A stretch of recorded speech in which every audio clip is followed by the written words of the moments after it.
이번 시간에는 지구 기후 변화에 대해서 알아보도록 합시다. 기후 변화요.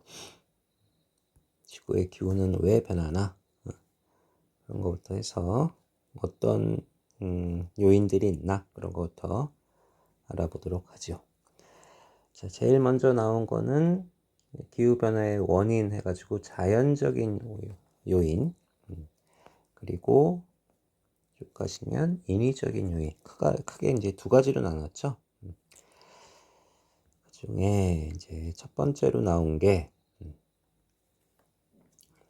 그 자연적인 요인도 지구 외적인 요인과 지구 내적인 요인 이렇게 나눠서 설명을 하고 있네요.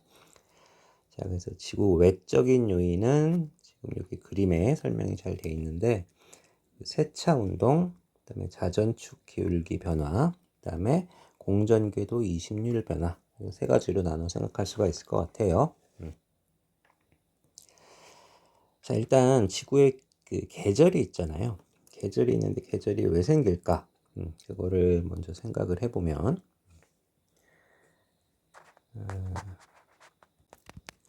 태양이 있고요.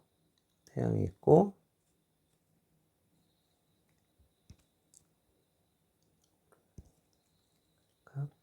태양이 있고 지구가 있다고 칩시다. 지구가 더 커. 그런데 여러분 알고 있다시피 지구 자전축은 적도가 이렇게 있으면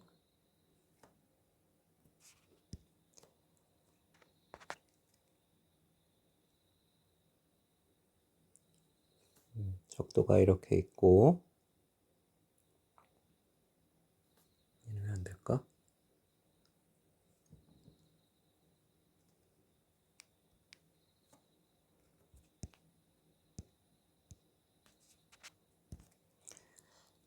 적도가 이렇게 있고요.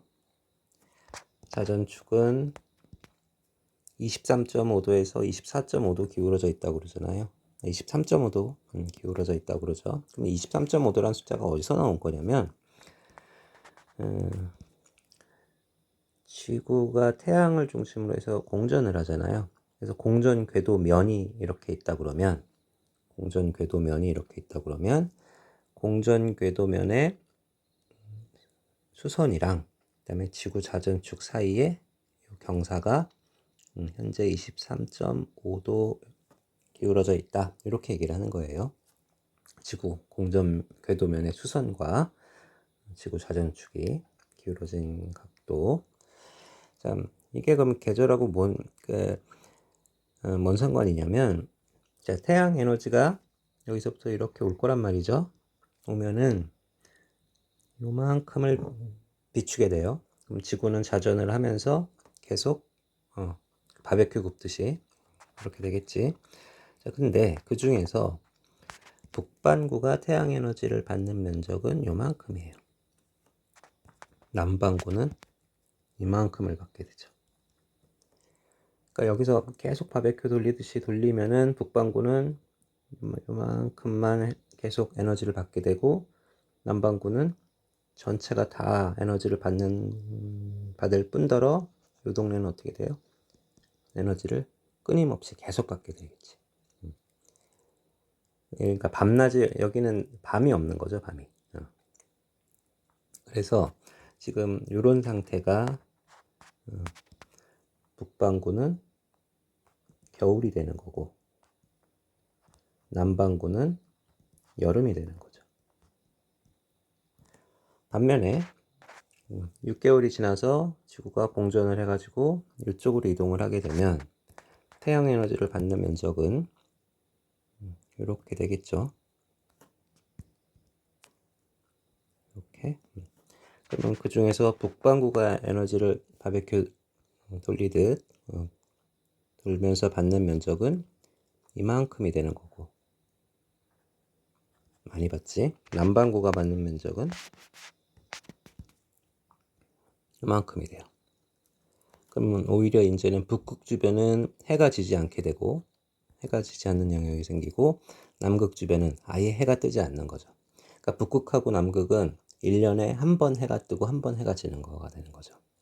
그래서 백야 현상이라고 좀 고緯도에 있는 지역에 가면은 뭐 새벽 3시부터 환해지기 시작해가지고 밤 9시 뭐 10시 돼야 해가 지는 그런 현상들이 일어난다고 그러죠. 그래서 이 경우가 북반구가 여름이고 남반구가 겨울이 되는 거죠. 자, 이게 계절 변화의 원인이 되는 거고, 그다음에 또 하나 또 좀 기본적으로 알고 있어야 되는 건 뭐냐면 지구 공전 궤도가 태양을 중심으로 원 궤도를 도는 거는 아니에요. 물리 시간에 배우셨나 모르겠는데.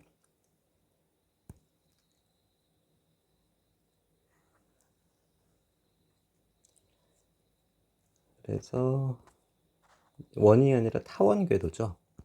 타원 궤도고 타원도 이렇게 타원의 중심이 있어요. X축, Y축 하면은 타원의 원의 중심처럼 타원의 중심이 있는데 타원이라는 거는 이렇게 양쪽에 떨어진데 초점이라는 걸 갖고 있어요. 초점. 타원의 정의부터 해야 되나?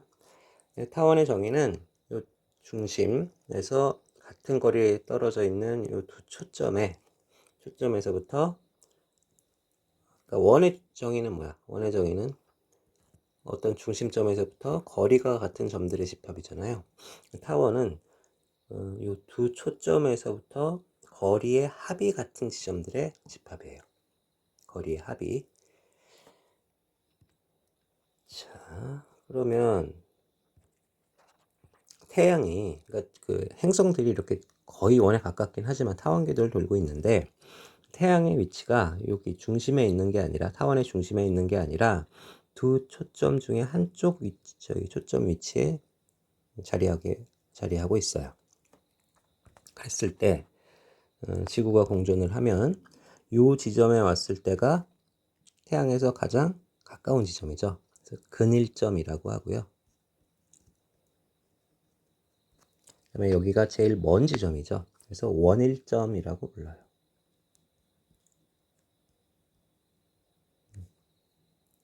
근일점, 원일점. 그래서 현재 상황은 어떻냐? 현재 상황은 기본적으로 알고 가야 기후 변화가 생겼을 때 현재 상황은 태양이 있고 그러면 지구 공전궤도 이걸 옆에서 봤다고 치면 지구 공전궤도가 이런 식으로 형성이 되겠지. 이런 식으로 여기가 근일점일 거고 여기가 원일점일 거예요. 그랬을 때 지구가 여기에 있을 수도 있고 6개월 후면 여기로 가겠지. 현재는 근일점일 때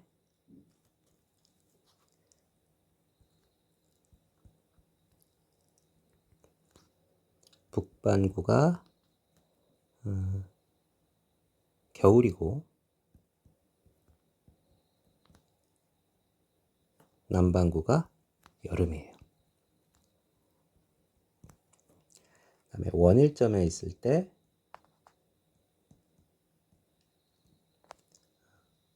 북반구가 여름이고 남반구가 겨울이에요. 그러면 자전축은 어떻게 그려줘야 돼요? 북반구가 겨울이니까 이렇게 그려줘야 되는 거지. 이렇게 태양이 이쪽이 아니라 이쪽에 있다고 생각했을 때 물론 이거 뒤집어서 생각하면은 그림은 바뀔 수 있겠지. 현재 이런 상황이다. 적도는 이렇게 그려질 거고. 여기까지 꼭 기억을 하시고요. 현재 상황이 현재 제가 제가 아니죠.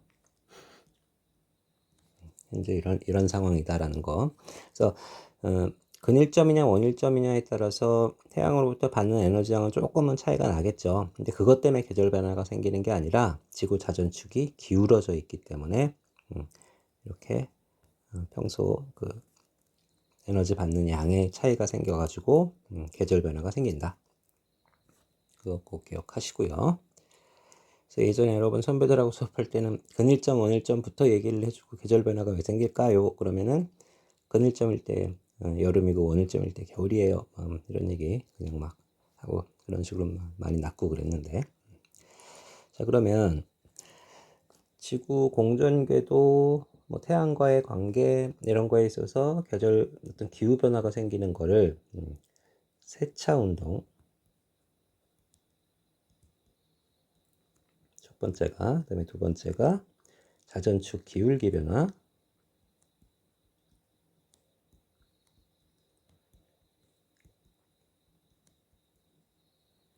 그다음에 세 번째 공전궤도 이심률 변화.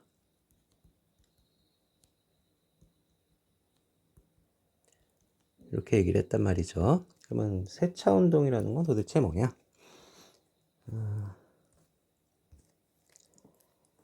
이걸 볼까요?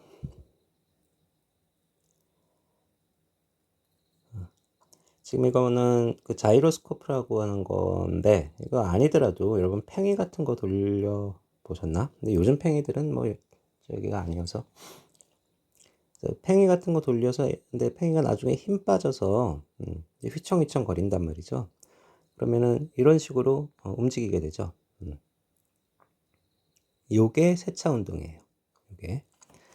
그래서 그 지구도 교과서 그림을 보면 되겠다. 지구 자전축도 계속 지금 특정 한 방향으로만 누워 있는 게 아니라 계속 휘청거린단 말이죠. 이런 식으로. 그걸 세차 운동이라고 한다. 근데 뭐 그 수치는 딱히 필요는 없는데 외울 필요까지는 없겠지만 대략 한 26,000년을 주기로 해서 이렇게 뱅글뱅글 돈단 말이죠. 자전축 자체가. 그래서 현재 지금 여기가 지구 자전축 방향이라고 한다면 26,000년 후에는 어떻게 돼? 한 바퀴 삥 돌아서 다시 제자리로 온다. 그러면은 13,000년 후에는 반대 방향으로 가게 되겠죠. 13,000년 후에는 자전축이 이 방향이 될 거야. 자, 그러면은 어떻게 돼요? 계절이 완전히 여름하고 겨울이 뒤바뀌게 되는 거죠. 그게 포인트죠. 그 다음에 또 하나. 현재 이쪽 방향에 있는 별이 북극성이죠. 그래서 지금은 북극성 보면서 쭉 따라가면은 북쪽으로 갈 수 있는데 13,000년 후에는 북극성 보고 따라가다는 엉뚱한 데 가게 되고 다른 별, 요 위치에 있는 다른 별을 따라가야 북쪽으로 갈 수 있게 된다. 그림으로 다시 한번 얘기를 해보면요.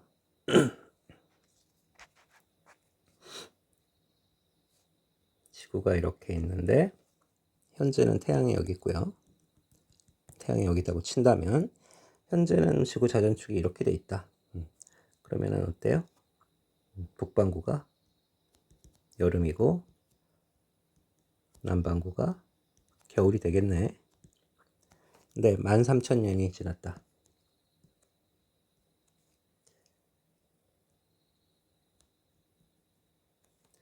그러면 세차 운동에 의해서 지구 자전축이 여기에 있는 게 아니라 어떻게 돼? 얘가 휙 돌아서 이쪽으로 가게 되죠. 태양은 같은 위치에 있다고 친다면 그러면 어떻게 돼요? 북반구가 겨울이 되고 남반구가 여름이 된다. 계절이 뒤바뀌어 버리는 거죠.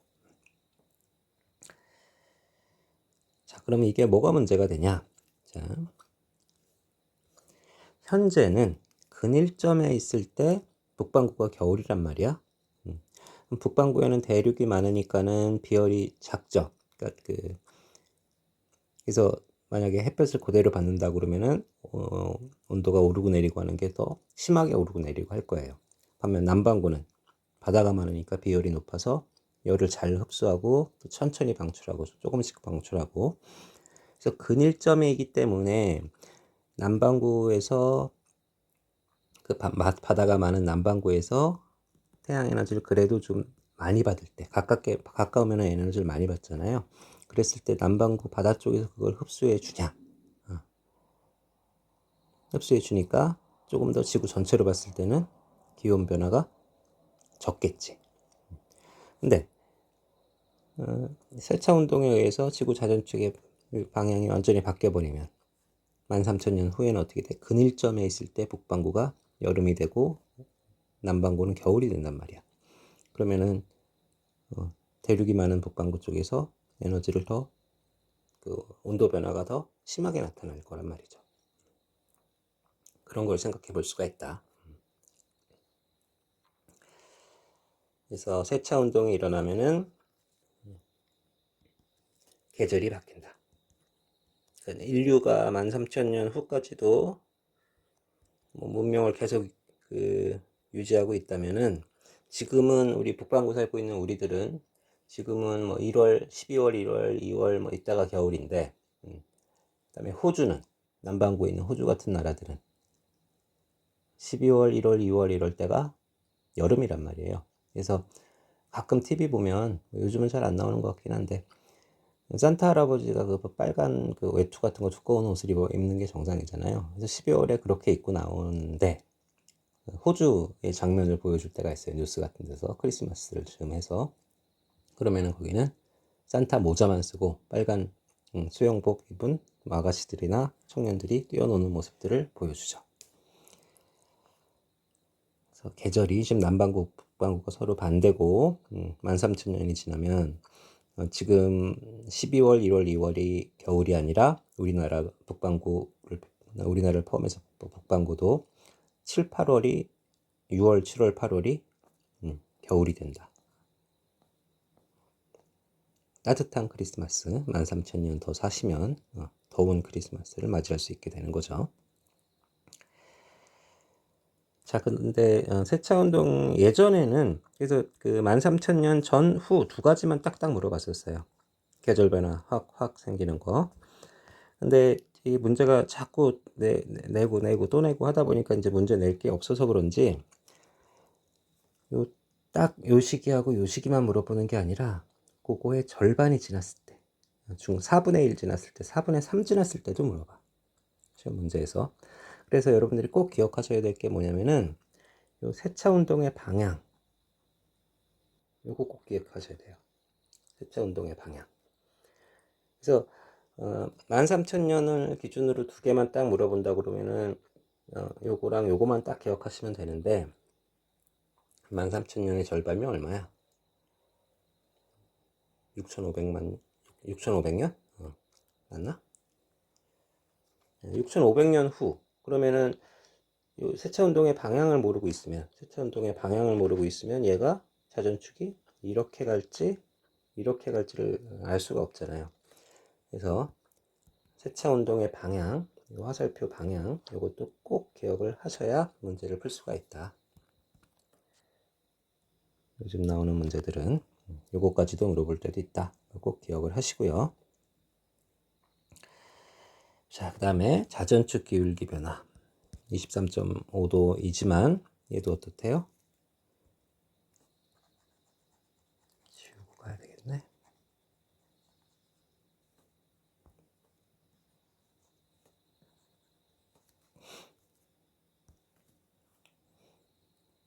자, 자전축 기울기 변화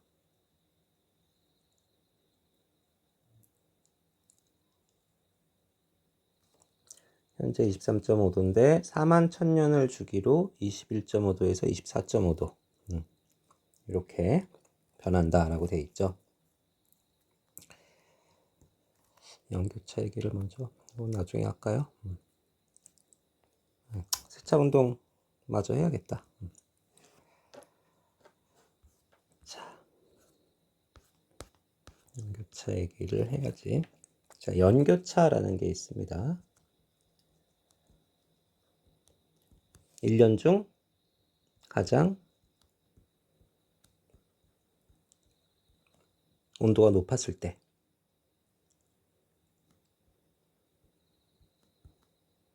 그 다음에 온도가 제일 낮은 날 뭐 같은 시간이어야 되겠죠. 낮 12시 뭐 기준으로 한다든가. 그래서 그때의 온도차를 연교차라고 해요. 그럼 일교차는 뭐야? 하루 중 온도가 가장 높았을 때와 하루 중 온도가 가장 낮았을 때의 온도 차이를 일교차라고 하겠지. 연교차를 생각을 해야 되는데 시험 문제에서 묻는 게 연교차죠. 자, 태양이 여기 있다고 치고요.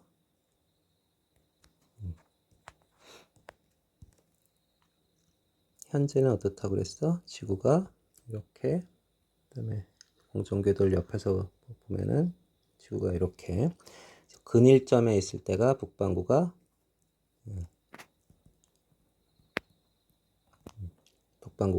겨울, 원일점에 있을 때가 북반구가 여름이라고 그랬죠. 자, 그러면은 이쪽이 겨울이란 말이야. 겨울인데 근일점이니까 태양하고 거리가 가까워요. 그러면은 어떤 북반구 기준이에요. 북반구.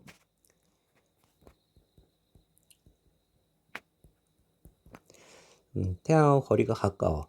겨울이지만 태양하고 거리가 가까우니까 에너지를 좀 더 많이 받겠지. 그래서 따뜻한 겨울이 되죠.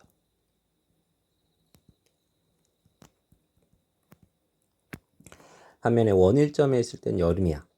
더 덥지만 태양으로부터 거리가 머니까 태양에서부터 받는 에너지 양이 조금은 줄겠죠. 그래서 서늘하다고까지 표현하기는 뭐하지만 비교적 서늘한 여름이 되지. 그럼 현재는 어때요? 겨울에는 따뜻하고 여름에는 시원하니까 연교차가 작겠죠. 자, 근데 13,000년 후면은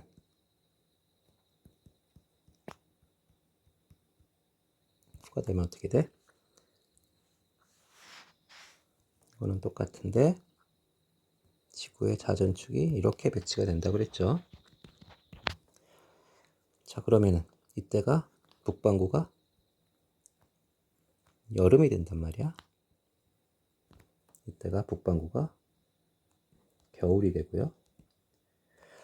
그러면 여름이라 덥기도 더운데 근일점에 태양이 지구가 위치하니까 근일점이니까 더 더운 여름이 되겠지. 그 다음에 이때는 추워 죽겠는데 거리까지 멀어. 원일점이야. 그러면은 추운 겨울이 되겠죠. 그러면 다른 요인은 안 변하고 세차 운동에 의해서 지구의 계절만 13,000년 후에 계절만 딱 바뀌었다고 했을 때 연교차는 어떻게 돼요? 지금보다 더 커지게 된다. 기억하시고, 자, 그 다음에 지구 자전축 기울기 변화 아까 뭐 41,000년 기준으로 바뀐다고 하는데요. 그래서 자전축이 지구가 이렇게 있으면 이 수직선, 공전궤도의 수직선에 대해서 얘가 사이의 각도가 21.5도에서 24.5도 사이로 까딱까딱 하고 있다고 하는 거예요. 그럼 이거 최대 편차가 3도 차이밖에 안 나잖아요. 3도 우리가 정확하게 작도해서 그리는 것도 골치 아프고, 그러니까 좀 극단적으로 얘기를 가봅시다. 그래서 하나는 자전축이 완전히 서 있는 경우. 태양이 여기 있다고 그러고요.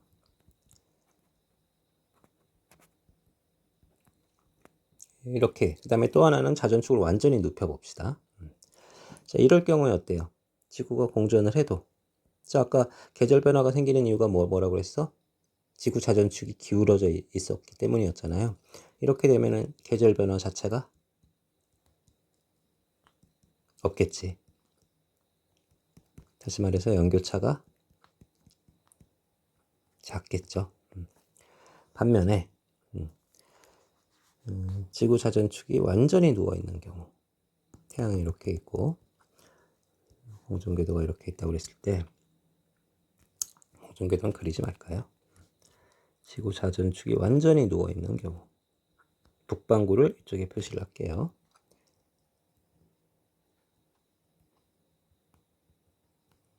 자, 그러면 이때는 어때요? 이때는 북반구가 아무리 자전을 해도 계속 낮이야. 햇볕을 계속 받아야 돼요. 반면에 지구가 공전을 해서 이쪽으로 오게 되면은 아무리 얘가 자전을 해도 지구는 북반구는 계속 밤인 거죠. 그러면 이때는 연교차가 어떻게 되겠어? 엄청나게 커지겠죠. 6개월 동안 낮이고 6개월 동안 밤이고 이런데. 그래서 지구 자전축 기울기가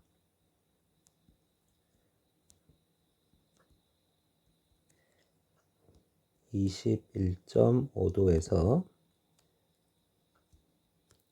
24.5도를 왔다 갔다 하는데 21.5도 쪽으로 갈수록 그러니까 자전축 기울기의 크기가 작을수록 연교차는 줄어들고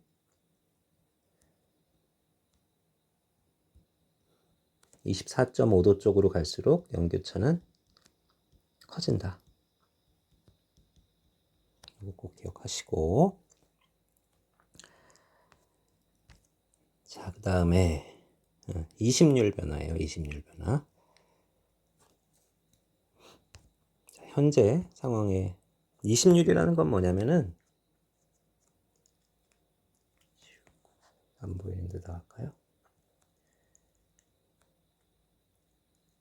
얘가 얼마나 타원이냐 아니면은 공처럼 동그랗냐 원처럼 동그랗냐 그러니까 비슷한 모양인데 완전히 동그란 원이 있을 수 있고 그 다음에 조금 이 정도 뭐 찌부러진 애가 있을 수 있고 아주 극단적으로 이렇게 찌부러진 애도 있을 수 있잖아요.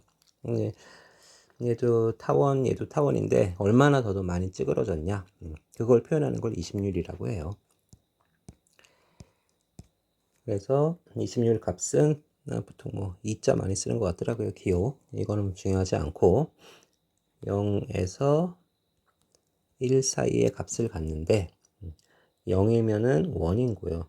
그 다음에 1의 20률 값이 커질수록 많이 찌그러진 타원이 되는 거죠. 찌그러졌다, 눌렸다, 눌렸다는 표현이 더 좋을까?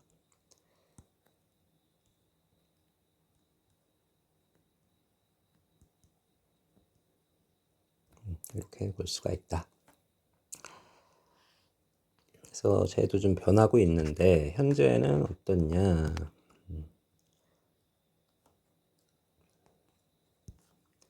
태양이 이렇게 있고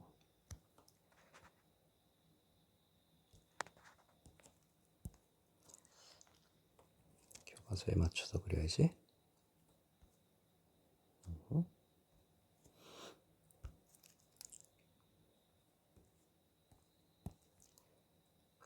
현재는 근일점도 있고 원일점도 있는 그림이 좀 그러네요. 이런 타원 구조를 갖는데 근데 얘도 시간이 지나면 어떻게 변할 수가 있냐면 거의 20률이 줄어들어서 원궤도가 나올 수도 있단 말이죠. 그래서 지금 이런 타원 궤도하고 원궤도 사이를 왔다 갔다 하고 있다는 거예요. 원궤도와 타원 궤도 사이를 왔다 갔다 하고 있다. 어디서 볼까?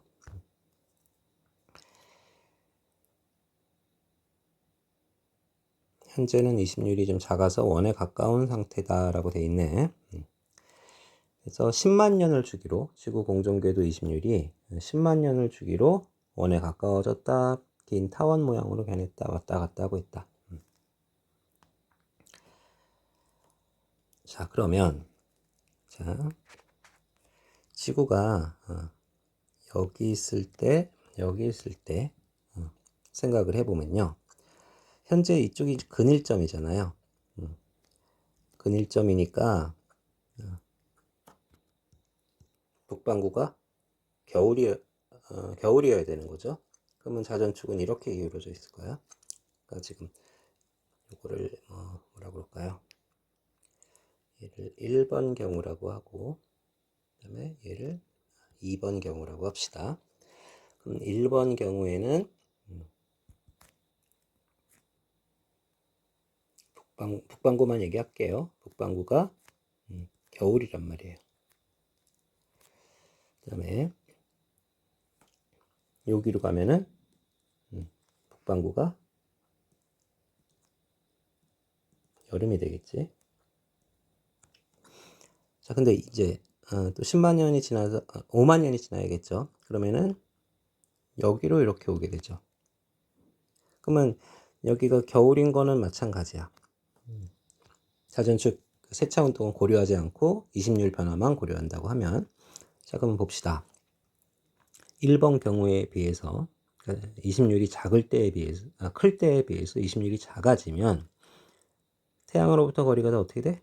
멀어지네요. 그러니까는 20률이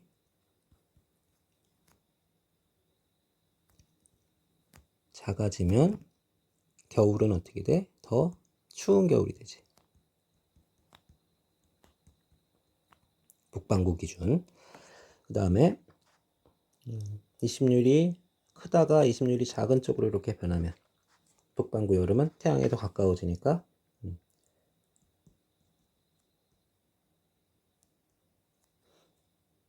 더 더운 여름이 되겠지. 자, 그러면 더 춥고 더 더워지니까 어떻게 돼요? 연교차는 커지겠죠. 그래서 20률이 작아지면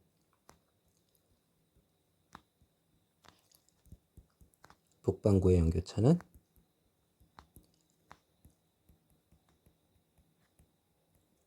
더 커진다. 남반구도 여러분 따져보실 수 있겠죠. 따로 뭐 다뤄드리지는 않고 여러분이 한번 생각해 보세요. 그래서 이렇게 된다는 거. 그래서 이제 시험 문제에서는 이거를 하나만 물어볼 때도 있지만 친절하게